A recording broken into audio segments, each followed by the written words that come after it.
Today I'm going to be explaining Jikmir Development Model within the perspective of sustainable economy. The Jikmir Development Model is a way of how do we transition South Sudan villages into towns. Right? But this elements discuss how an economy play its role into that. If I can use an analogy of a car, right? A car has to start, but once it starts, then other system can sustain it.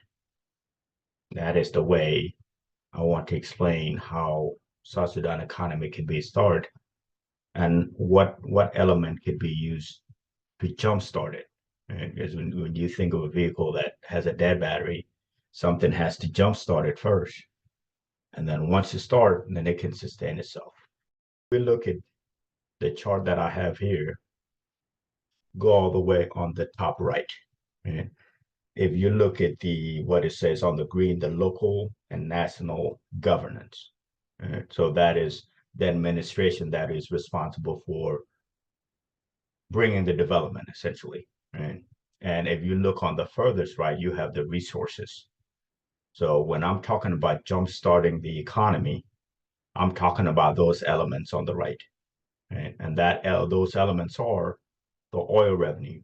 Right? Okay, South Sudan has some oil revenues that it can use to jumpstart its economy. There are international loans, right? Like you can go to IMF and ask them for loans to jumpstart the economy. You have NGOs that is assisting that is assisting South Sudan. Those assets, those resources, right? And then we have the developmental partners, those funds, right? So now that one serve as the resources that can jumpstart the economy, right? And what I mean by jumpstarting the economy is that you started, but there has to be something that sustains it. And that's where, as you look at the arrow down, you point to the resources on the left side, which are the mining and mineral projects, farming and fishing projects, road and bridges, small business loans. So those are the elements that would sustain the economy. But there has to be something that is jumpstart them or that initiate them so they can be able to work. Just like the analogy I use with a car, right? For it to run, there has to be something that is started. Especially if let's say the battery is dead, you have to jumpstart it, and then now the fuel system, right? The electrical system can be able to sustain the whole operation of it. Right. So that's what this model is portraying, is saying that use those resources on the right, because currently they're in the central government side of things. Right. And if you ask yourself, why isn't the economy working? Well, if you look at the economy, what is the foundation of what economy is? What sustained economy? It's the labor market, right?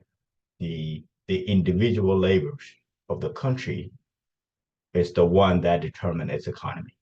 So if the people are productive, now they could be able to have a strong economy. And of course, you have a system that kind of mitigate any corruptions, any misuse of resources. You have that system in place, but there has to be a productivity of the people in that country for it to have a good economy or a thriving economy. So let's look at that. So we have those resources as they go down, right? They go and make sure mineral and mining projects are being started, and that going to hire a certain amount of people. Those people now they become unproductive. As they become productive, now they are able to produce taxes, and that taxes go back to the economy. The same thing, farm and fishing projects. Those projects are producing X amount of taxes. Road and bridges, small business loans, right? So those elements, once they are jumpstart or they are working, now they can be able to produce taxes. And that tax is sustainable resources that can continue even if it's not being given any additional resources from the oil, from the international loans, from the NGOs, and from those other resources, right? Once it is jumpstart, then now you have a tax base for your economy, right? And that's why you see that arrow on the left going up. Those taxation are now generating the tax the tax base for the government.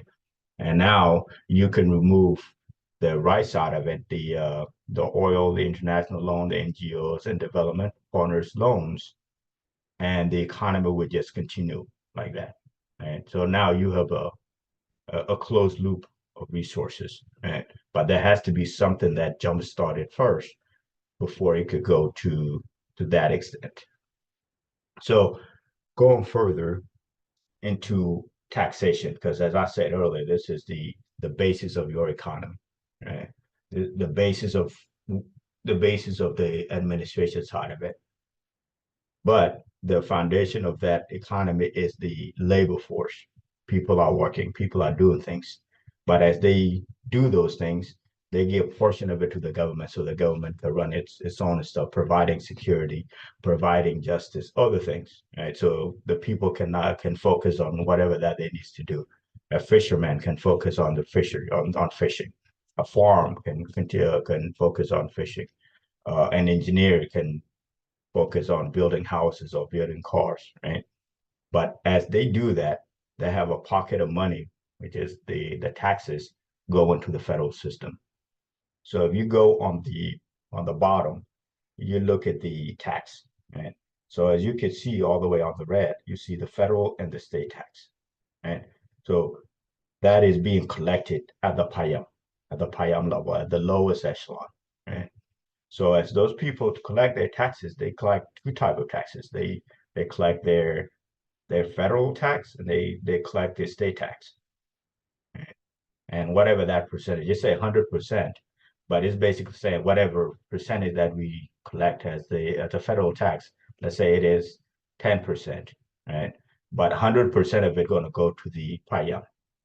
And then it's go to the payam, they're going to push it up to the county, 100% of federal taxes. And then the county going to push it up to the state going to push it up to the federal taxes. So 100% of the federal tax is going to go all the way to the federal, right?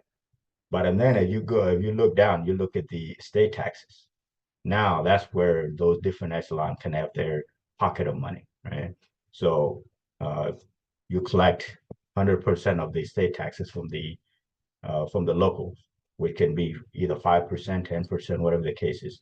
But as you go to the payam get 25%. And then now it leaves 75% for county and state, right? And then as you go up to the county tax is 25%. And now the state has 50%, right? And now the 50% of that taxes go to the state. Right? And then the state can now use it to provide other other other resources or other security elements for the states, or if there is a need for disasters or there is a disaster that is occurring. Now the state has that amount of money to use for those things, right? But every echelon has taken their part, except for the 100% that is collected as the federal taxes. Nobody touches that because the federal government will be the one that would be responsible for that. Uh, but again, that taxation has to occur after a system is jumpstart, a sustainable system is jumpstart. Right? And we go back to this to this representation of what I am talking about. It start with that sustainable economy, that oil resource jumpstarting mining, jumpstarting farming, jumpstarting road and bridges projects, small business, right?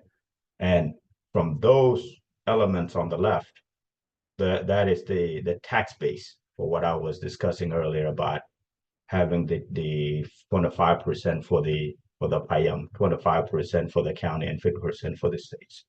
right? So that's it for Jigme developmental model. Again, there has to be a jump start. There has to be something that jumpstart a sustainable economy for it to work. Otherwise, it won't start itself. Just like if the car battery is dead, it's not going to be able to run until you're able to jumpstart it. And then once you start it, then it could work properly. So there it is.